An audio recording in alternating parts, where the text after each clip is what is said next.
ओम नमः शिवाय। सदाचार, सोचाचार, स्नान, भस्म धारण, संध्या वंदन, प्रणव जप, गायत्री जप, दान, न्याय, धनोपार्जन तथा अग्निहोत्र आदि की विधि एवं महिमा का वर्णन। ऋषियों ने कहा, सूत जी, अब आप शीघ्र ही हमें वह सदाचार सुनाइए जिससे विद्वान पुरुष पुण्य लोकों पर विजय पाता है। स्वर्ग प्रदान करने वाले धर्म में आचार तथा नरक का कष्ट देने वाले अधर्म में आचारों का भी वर्णन कीजिए। सूत जी बोले, सदाचार का पालन करने वाला विद्वान ब्राह्मण ही वास्तव में ब्राह्मण नाम धारण करने का अधिकारी है। जो केवल वेदोक्त आचार का पालन करने वाला एवं वेद का अभ्यासी है, उस ब्राह्मण की विप्र संज्ञा होती है। सदाचार, वेदाचार तथा विद्या, इनमें से एक एक गुण से ही युक्त होने पर उसे द्विज कहते हैं, जिसमें स्वल्प मात्रा में ही आचार का पालन देखा जाता है। जिसने वेद अध्ययन भी बहुत कम किया है तथा जो राजा का सेवक यानी पुरोहित, मंत्री आदि है, उसे क्षत्रिय ब्राह्मण कहते हैं। जो ब्राह्मण कृषि तथा वाणिज्य कर्म करने वाला है और कुछ कुछ ब्राह्मणोचित आचार का भी पालन करता है, वह वैश्य ब्राह्मण है। तथा जो स्वयं ही खेत जोतता है, हल चलाता है, उसे शूद्र ब्राह्मण कहा गया है। जो दूसरों के दोष देखने वाला और परद्रोही है, उसे चंडाल द्विज कहते हैं। इसी तरह क्षत्रियों में भी जो पृथ्वी का पालन करता है, वह राजा है। दूसरे लोग राजत्वहीन क्षत्रिय माने गए हैं। वैश्यों में भी जो धान्य आदि वस्तुओं का क्रय विक्रय करता है, वह वैश्य कहलाता है। दूसरों को वणिक कहते हैं। जो ब्राह्मणों, क्षत्रियों तथा वैश्यों की सेवा में लगा रहता है, वही वास्तव में शूद्र कहलाता है। उसे शूद्र हल जोतने का काम करता है, उसे वृषल समझना चाहिए। सेवा, शिल्प और कर्षण से भिन्न वृत्ति का आश्रय लेने वाले शूद्र दस्यु कहलाते हैं। इन सभी वर्णों के मनुष्यों को चाहिए कि वे ब्रह्म मुहूर्त में उठकर पूर्वाभिमुख हो। सबसे पहले देवताओं का, फिर धर्म का, अर्थ का, उसकी प्राप्ति के लिए उठाए जाने वाले कलेशों का तथा आय और व्यय का भी चिंतन करें। रात के पिछले पहर को उष काल जानना चाहिए। उस अंतिम पहर का जो आधा मध्य भाग है, उसे संधि कहते हैं। उस संधि काल में उठकर द्विज को मल मूत्र आदि का त्याग करना चाहिए। घर से दूर जाकर बाहर से अपने शरीर को ढके रहकर दिन में उत्तर अभिमुख बैठकर मल मूत्र का त्याग करें। यदि उत्तर अभिमुख बैठने में कोई रुकावट हो तो दूसरी दिशा की ओर मुख करके बैठें। जल, अग्नि, ब्राह्मण आदि तथा देवताओं का सामना बचाकर बैठें। मल त्याग करके उठने पर फिर उस मल को न देखें। तदंतर जलाशय से बाहर निकालें और जल से ही गुदा की शुद्धि करें, अथवा देवताओं, पितरों तथा ऋषियों के तीर्थों में उतरे बिना ही प्राप्त हुए जल से शुद्धि करनी चाहिए। गुदा में 7, 5 या 3 बार मिट्टी लगाकर उसे धोकर शुद्ध करें। लिंग में ककोड़े के फल के बराबर मिट्टी लेकर लगाएं और उसे धो दें। परंतु गुदा में लगाने के लिए 1 पसर मिट्टी की आवश्यकता होती है। लिंग और गुदा की शुद्धि के पश्चात उठकर अन्यत्र जाए और हाथ पैरों की शुद्धि करके 8 बार कुल्ला करें। जिस किसी वृक्ष के पत्ते से अथवा उसके पतले काष्ठ से जल के बाहर दत्वन करना चाहिए, उस समय तर्जनी अंगुली का उपयोग न करें। यह दंत शुद्धि का विधान बताया गया है। तदंतर जल संबंधी देवताओं को नमस्कार करके मंत्र पाठ करते हुए जलाशय में स्नान करें। यदि कंठ तक या कमर तक पानी में खड़े होने की शक्ति न हो तो घुटने तक जल में खड़ा हो अपने ऊपर जल छिड़ककर मंत्रोच्चारण पूर्वक स्नान कार्य संपन्न करें। विद्वान पुरुष को चाहिए कि वह वहां तीर्थ जल से देवता आदि का स्नानांग तर्पण भी करे। इसके बाद धोत वस्त्र लेकर 5 कच करके उसे धारण करें। साथ ही कोई उत्तरीय भी धारण करें, क्योंकि संध्या वंदन आदि सभी कर्मों में उसकी आवश्यकता होती है। नदी आदि तीर्थों में स्नान करने पर स्नान संबंधी उतारे हुए वस्त्रों को वहां ना धोएं। स्नान के पश्चात विद्वान पुरुष भीगे हुए वस्त्रों को बावड़ी में, कुएं के पास अथवा घर आदि में ले जाएं और वहां पत्थर पर, लकड़ी आदि पर, जल में या स्थल में उसी तरह अच्छी तरह धोकर उस वस्त्र को निचोड़ें। द्विजों, वस्त्र को निचोड़ने से जो जल गिरता है वह एक श्रेणी के पितरों की तृप्ति के लिए होता है। इसके बाद जाबाली उपनिषद में बताए गए अग्नि रीति मंत्र से भस्म लेकर उसके द्वारा त्रिपुंड लगाएं। जाबाली उपनिषद में भस्म धारण की विधि इस प्रकार कही गई है। ओम अग्नि रीति भस्म, वायु रीति भस्म, वयोमिति भस्म, जलमिति भस्म, स्थलमिति भस्म। इस मंत्र से भस्म को अभिमंत्रित करें।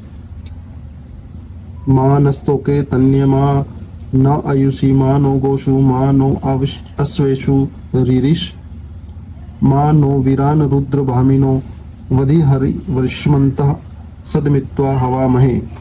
इस मंत्र से उठाकर जल से मले।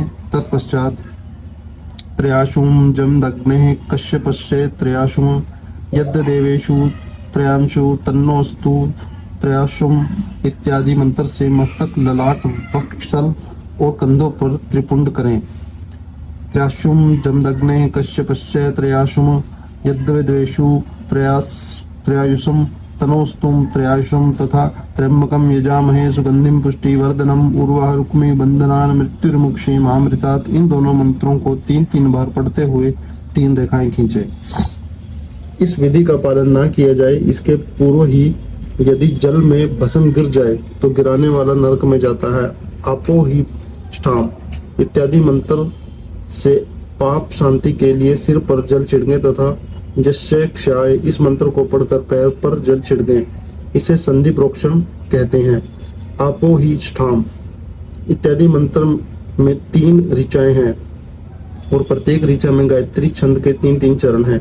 इनमें से प्रथम ऋचा के 3 चरणों का पाठ करते हुए क्रमशः पैर, मस्तक और हृदय में जल छिड़के। दूसरी ऋचा के 3 चरणों को पढ़कर क्रमशः मस्तक, हृदय और पैर में जल छिड़के तथा तीसरी ऋचा के 3 चरणों का पाठ करते हुए क्रमशः हृदय, पैर और मस्तक का जल से प्रोक्षण करें।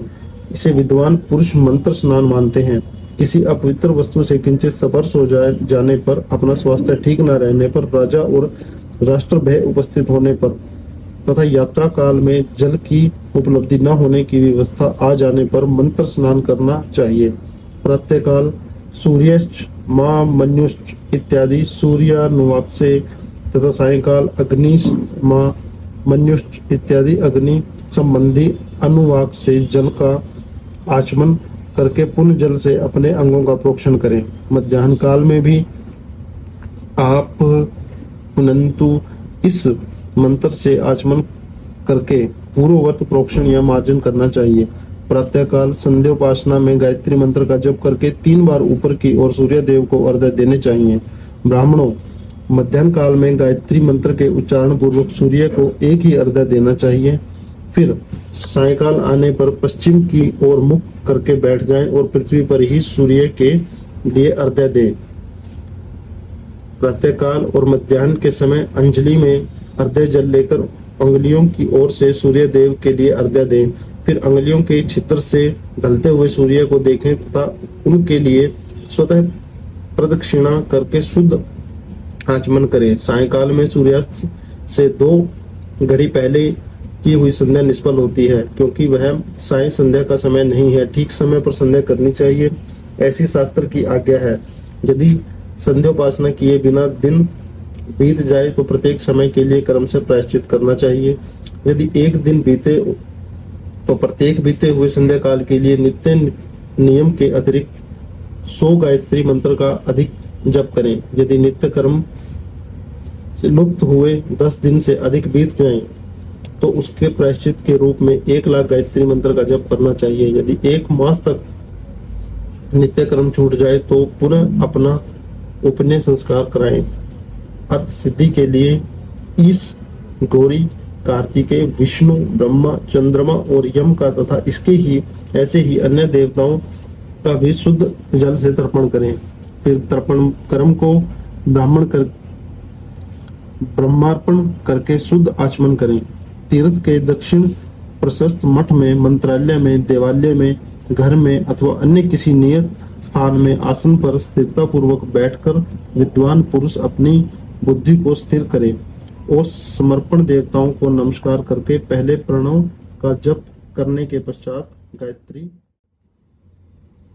मंत्र की आवृत्ति करें।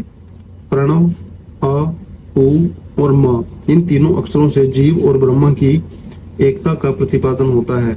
इस बात को जानकर प्रणव ओम का जप करना चाहिए। जप काल में यह भावना करनी चाहिए कि हम तीनों लोकों की सृष्टि करने वाले ब्रह्मा, पालन करने वाले विष्णु तथा संहार करने वाले रुद्र की जो स्वयं प्रकाश चिन्मय है उपासना करते हैं।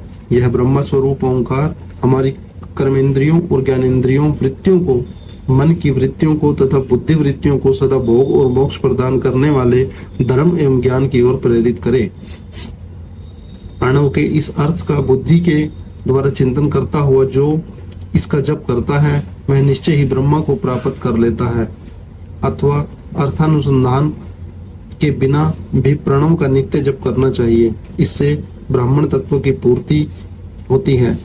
ब्राह्मण तत्व की पूर्ति के लिए श्रेष्ठ ब्राह्मणों को प्रतिदिन प्रातःकाल 1 सहस्त्र गायत्री मंत्र का जप करना चाहिए। मध्याह्न काल में 100 बार और सायंकाल में 28 बार जप की विधि है। अन्य वर्ण के लोगों को अर्थात क्षत्रिय और वैश्य को तीनों संध्याओं के समय यथासाध्य गायत्री जप करना चाहिए। शरीर के भीतर मूलाधार, स्वाधिष्ठान, मणिपुर, अनाहत, आज्ञा और सहस्त्र ये 6 चक्र हैं। इनमें मूलाधार से लेकर सहस्त्र 6 स्थानों में कर्म से विद्वेश्वर, ब्रह्मा, विष्णु, ईश, जीवात्मा और परमेश्वर स्थित हैं। इन सब में ब्रह्मा बुद्धि करके इनकी एकता का निश्चय करें और वह ब्रह्मा मैं हूँ ऐसी भावना पूर्वक प्रत्येक श्वास के साथ सोहम का जप करें। उन्हीं विद्वेश्वर आदि की ब्रह्मांड आदि में इस शरीर से बाहर भी भावना करें। प्रकृति के विकारभूत महत्व से लेकर पंचभूत पर्यंत तत्वों से बना हुआ जो शरीर है, ऐसे सहस्त्रों शरीरों का एक एक अजपा गायत्री के जप से एक एक के क्रम से अतिक्रमण करके जीव को धीरे धीरे परमात्मा से संयुक्त करें। यह जप का तत्व बताया गया है। 100 अथवा 28 मंत्रों के जप से उतने ही शरीरों का अतिक्रमण होता है। इस प्रकार जो मंत्रों का जप है इसी को आदि क्रम से वास्तविक जप जानना चाहिए। सहस्त्र बार किया हुआ जप ब्रह्मलोक प्रदान करने वाला होता है, ऐसा जानना चाहिए। 100 बार किया हुआ जप इंद्रिय पद की प्राप्ति कराने वाला माना गया है। ब्रह्मांडोत्तर पुरुष आत्म रक्षा के लिए जो स्वल्प मात्रा में जप करता है वह ब्राह्मण के कुल में जन्म लेता है। प्रतिदिन सूर्योपस्थान करके उपयुक्त रूप से जप का अनुष्ठान करना चाहिए। 12 लाख गायत्री का जप करने वाला पुरुष पूर्ण रूप से ब्राह्मण कहा गया है। जिस ब्राह्मण ने 1 लाख गायत्री भी जप न किया हो उसे वैदिक कार्य में ना लगाएं। 70 वर्ष की अवस्था तक नियम पालन पूर्वक कार्य करें। इसके बाद गृह त्याग कर संन्यास ले लें। परिव्राजक या सन्यासी पुरुष नित्य प्रत्येक काल 12,000 प्रणव का जप करें। यदि एक दिन इस नियम का उल्लंघन हो जाए तो दूसरे दिन उसके बदले में उतना मंत्र और अधिक जपना चाहिए और सदा इस प्रकार जप को चलाने का प्रयत्न करना चाहिए। यदि क्रमशः 1 मास आदि का उल्लंघन हो गया तो 1.5 लाख जप करके उसका प्रायश्चित करना चाहिए। इससे अधिक समय तक नियम का उल्लंघन हो जाए तो पुनः नए सिरे से गुरु से नियम ग्रहण करें। ऐसा करने से दोषों की शांति होती है, अन्यथा वह रौरव नरक में जाता है। जो सकाम भावना से युक्त गृहस्थ ब्राह्मण है उसी को धर्म तथा अर्थ के लिए यत्न करना चाहिए। मुमुक्षु ब्राह्मण को तो सदा ज्ञान का ही अभ्यास करना चाहिए। धर्म से अर्थ की प्राप्ति होती है, अर्थ से भोग सुलभ होता है, फिर उस भोग से वैराग्य की संभावना होती है। धर्म पूर्वक उपार्जित धन से जो भोग प्राप्त होता है उससे एक दिन अवश्य वैराग्य का उदय होता है। धर्म के विपरीत अधर्म से उपार्जित हुए धन के द्वारा जो भोग प्राप्त होता है उससे भोगों के प्रति आसक्ति उत्पन्न होती है। मनुष्य धर्म से धन पाता है, तपस्या से उसे दिव्य रूप की प्राप्ति होती है। कामनाओं का त्याग करने वाले पुरुष के अंतकरण की शुद्धि होती है, उस शुद्धि से ज्ञान का उदय होता है, इसमें संशय नहीं है। सतयुग आदि में तप को ही प्रशस्त कहा गया है, किंतु कलयुग में द्रव्य साध्य धर्म या दान आदि अच्छा माना गया है। सतयुग में ध्यान से, त्रेता में तपस्या से, और द्वापर में यज्ञ करने से ज्ञान की सिद्धि होती है। परंतु कलयुग में प्रतिमा की पूजा से ज्ञान लाभ होता है। अधर्म हिंसा या दुख रूप है और धर्म सुख रूप है। अधर्म से मनुष्य दुख पाता है और धर्म से वह सुख और अभ्युदय का भागी होता है। दुराचार से दुख प्राप्त होता है और सदाचार से सुख। अतः भोग और मोक्ष की सिद्धि के लिए धर्म का उपार्जन करना चाहिए। जिसके घर में कम से कम 4 मनुष्य हैं, ऐसे कुटुंब ब्राह्मणों को जो 100 वर्ष के लिए जीविका देता है, उसके लिए वह दान ब्रह्मलोक की प्राप्ति है कराने वाला होता है। एक सशस्त्र चंद्रायण व्रत का अनुष्ठान ब्रह्मलोक दायक माना गया है। जो क्षत्रिय एक सशस्त्र कुटुंब को जीविका और आवास देता है, उसका वह कर्म इंद्रलोक की प्राप्ति कराने वाला होता है। 10,000 कुटुंबों को दिया हुआ आश्रय दान ब्रह्मलोक प्रदान करता है। दाता पुरुष जिस देवता को सामने रखकर दान करता है, अर्थात वह दान के द्वारा जिस देवता को प्रसन्न करना चाहता है, उसी का लोक उसे प्राप्त होता है। यह बात वेद वेत्ता पुरुष अच्छी तरह जानते हैं। धनहीन पुरुष सदा तपस्या का उपार्जन करें, क्योंकि तपस्या और तीर्थ सेवन से अक्षय सुख पाकर मनुष्य उसका उपभोग करता है। अब मैं न्यायतः धन के उपार्जन की विधि बता रहा हूँ। ब्राह्मण को चाहिए कि वह सदा सावधान रहकर विशुद्ध प्रतिग्रह, दान या ग्रहण तथा याजन यज्ञ करने से आदि से धन का अर्जन करे। वह इसके लिए कहीं दीनता न दिखाए और न अत्यंत क्लेशदायक कर्म ही करे। क्षत्रिय बाहुबल से धन का उपार्जन करे और वैश्य कृषि एवं गोरक्षा से न्यायोपार्जित धन का दान करने से दाता को ज्ञान की सिद्धि प्राप्त होती है। ज्ञान सिद्धि द्वारा सब पुरुषों को गुरु कृपा मोक्ष सिद्धि सुलभ होती है। मोक्ष से स्वरूप की सिद्धि प्राप्त होती है, जिससे मुक्त पुरुष परमानंद का अनुभव करता है। गृहस्थ पुरुष को चाहिए कि वह धन धान्य आदि सब वस्तुओं का दान करे। वह तृष्णा निवृत्ति के लिए जल तथा क्षुधा रूपी रोग की शांति के लिए सदा अन्न का दान करे। खेत धान्य कच्चा अन्न तथा भक्ष्य भोज्य लेहा और चौस्य, ये 4 प्रकार के सिद्ध अन्न दान करने चाहिए।